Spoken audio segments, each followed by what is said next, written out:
SpaceX found a game-changing upgrade for lunar construction. Instead of launching separate habitats, they're converting Starship's massive fuel tanks into 1,400 cubic meters of extra living space, more than doubling the crew area for a fraction of ISS costs. This approach could slash lunar base expenses from $150 billion to under $10 million per launch. But here's what nobody saw coming. S-44 might become the first lunar Starship in 2026, years ahead of schedule. What makes this prototype so special? Let's dive right in. The upgrade SpaceX discovered isn't about new technology. It's about completely rethinking what a lunar base actually needs to be. According to SpaceX's website, cargo flights to the lunar surface start in 2028, and their approach follows one brilliantly simple principle. The best lunar base is no lunar base at all. Here's what that means. Every previous lunar base concept required launching separate habitat modules, assembly equipment, and construction materials. That's why the International Space Station cost $150 billion to build. SpaceX looked at this problem differently. Starship already has 1,000 cubic meters of pressurized space inside, more than any spacecraft in history. But the real breakthrough came when SpaceX engineers realized those massive fuel tanks could become living quarters after landing. Why waste perfectly good pressure vessels? This isn't just clever reuse. Converting the fuel tanks adds another 1,400 cubic meters of usable space, more than doubling the habitat area without launching a single extra component. Compare that to Skylab, which repurposed part of a Saturn V rocket stage for a fraction of ISS costs and proved this concept works. SpaceX is scaling that same approach to lunar operations. And with launch costs targeting under $10 million per flight, this creates the cheapest habitable space per cubic meter in human history. The location choice reveals another layer of strategic thinking. Shackleton Crater's rim provides near-constant sunlight, a game-changer for power generation.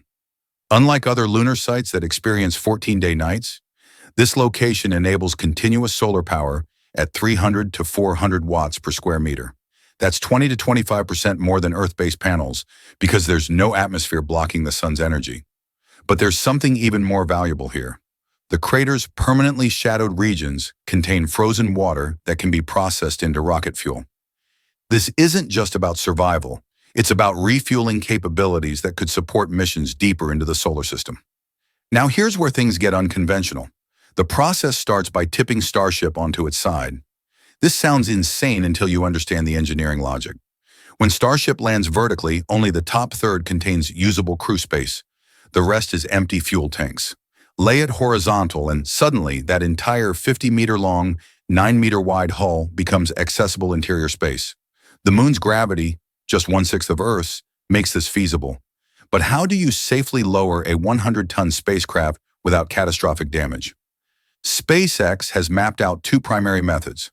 The first uses heavy-duty cables attached to Starship's nose cone, with one or two massive lunar rovers slowly driving away to pull it down like a controlled lever.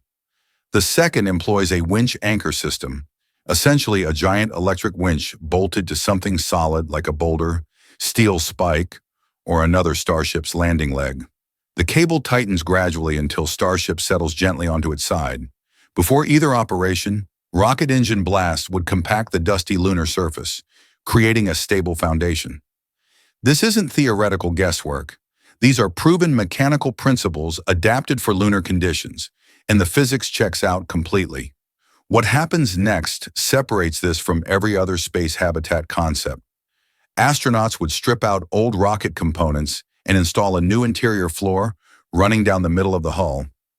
This transforms a hollow metal cylinder into a functional living corridor with walls, lighting, plumbing, air systems, and electrical wiring.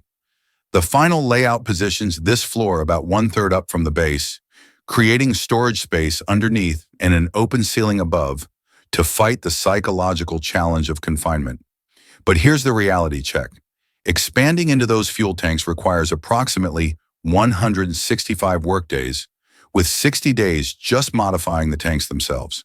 That's brutal work in a bulky spacesuit with limited tools, constant lunar dust, and the ever-present risk of pressure leaks. This is exactly why robotic systems, possibly Tesla's Optimus bots, could handle much of the heavy construction and fine assembly work. The technology exists. The question is deployment timeline and reliability in lunar conditions. The interior configuration aims for openness and flexibility.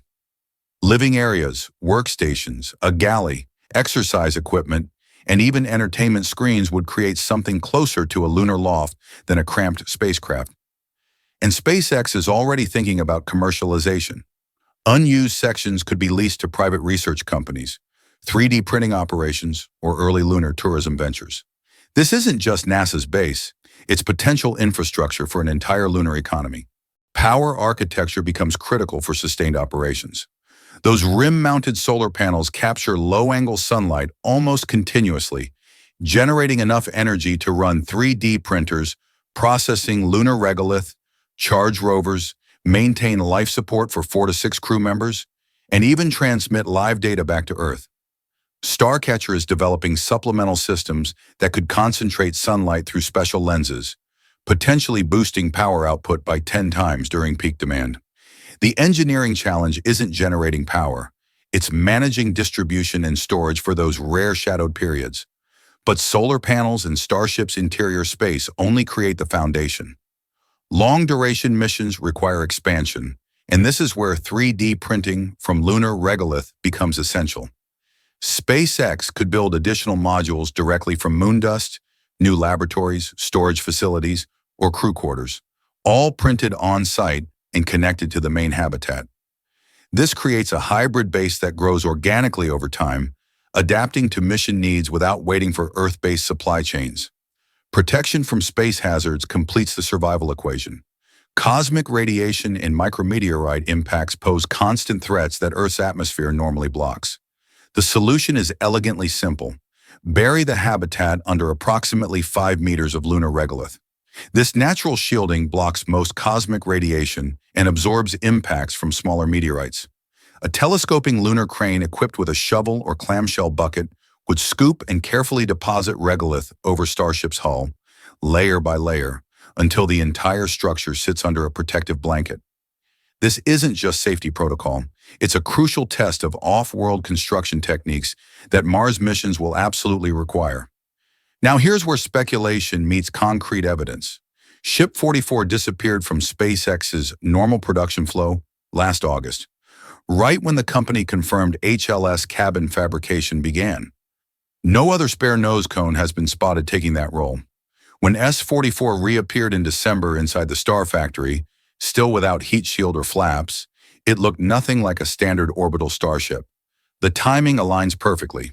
HLS test flights are scheduled for 2026, paving the way for Artemis 3 in 2027.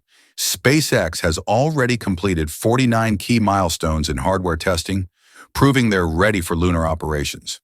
If current flight schedules hold, S-44 could participate in Flight 17, possibly in late 2026.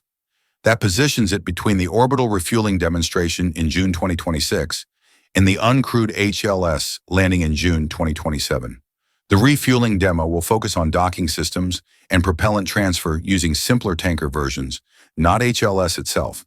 But Flight 17 could mark the first time HLS Starship actually reaches space, with validated refueling architecture and completed ground tests on the cabin, elevator, life support, and landing legs. This raises a critical question about NASA's parallel programs. While SpaceX races ahead, NASA's dealing with continued Orion spacecraft issues. After the unexpected heat shield problems during Artemis 1, another thermal barrier defect around the hatch prevented proper closure, delaying countdown demonstrations until December.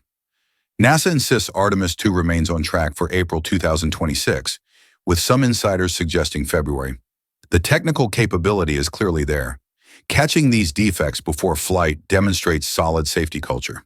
But the political machinery surrounding NASA slows everything down. Here's the uncomfortable truth. Inside NASA, there's a sizable group that isn't enthusiastic about Starship. They're legally required to keep developing SLS and Orion regardless of SpaceX's progress. But the moment Starship proves itself through regular operations, the entire power balance shifts. And this is where Blue Origin's New Glenn becomes politically important. Even if it can't match Starship's capability, it gives Congress a semi-reusable alternative and political cover to move away from SLS. That's precisely why NASA reopened the Artemis 3 lander contract and brought Blue Origin back. It's strategic positioning to keep multiple players in the game. Elon Musk told Time magazine back in July 2019 that SpaceX could probably land Starship on the moon faster by just doing it rather than waiting for endless NASA approval. He said it might literally be easier to just land on the moon than convince NASA they can. From NASA's perspective, that skepticism made sense. Why trust a private company claiming lunar capability at a fraction of traditional costs? But SpaceX won the HLS contract in 2021 by scoring highest across technical merit, cost, and management, offering a fixed price $2.9 billion compared to competitors' far higher bids. The bigger shift is already happening. SpaceX's commercial revenue is projected to surpass NASA's entire annual budget next year, with NASA accounting for less than 5% of SpaceX's income. Starlink drives most of that growth, but SpaceX is exploring new satellite constellations for AI computing and power generation in orbit. These projects could trigger another major fundraising round and possibly push toward a long-anticipated IPO. So what makes this upgrade truly perfect? SpaceX didn't invent new technology. They completely reimagined what a lunar base needs to be. Converting Starship's fuel tanks into 1,400 cubic meters of living space cuts costs from $150 billion ISS-style projects to under $10 million per launch. That's not incremental improvement. That's a fundamental shift in how we build off-world infrastructure. And if S-44 really becomes the first lunar Starship in 2026, we're watching SpaceX compress a decade-long timeline into just 2 years. Think about what that means. While NASA navigates Orion's thermal shield issues and political constraints, SpaceX is already fabricating HLS cabin components and completing hardware milestones. The gap between traditional aerospace and commercial space keeps widening. But here's what matters most. This isn't just about beating timelines or winning contracts. SpaceX's approach to lunar construction, tipping Starship horizontal, converting fuel tanks, printing structures from regolith, burying habitats for radiation protection, these are the exact techniques required for Mars. The moon becomes humanity's proving ground for permanent off-world civilization. Every test, every conversion, every lesson learned at Shackleton Crater brings us closer to that Mars city Musk keeps talking about. The question isn't whether SpaceX can pull this off. Based on everything we've seen, they probably will. The real question is how fast the rest of the industry adapts to this new reality. What do you think about S-44 becoming the first lunar Starship? Drop your thoughts in the comments below. If this breakdown helped you understand SpaceX's lunar strategy, hit that like button and share this video.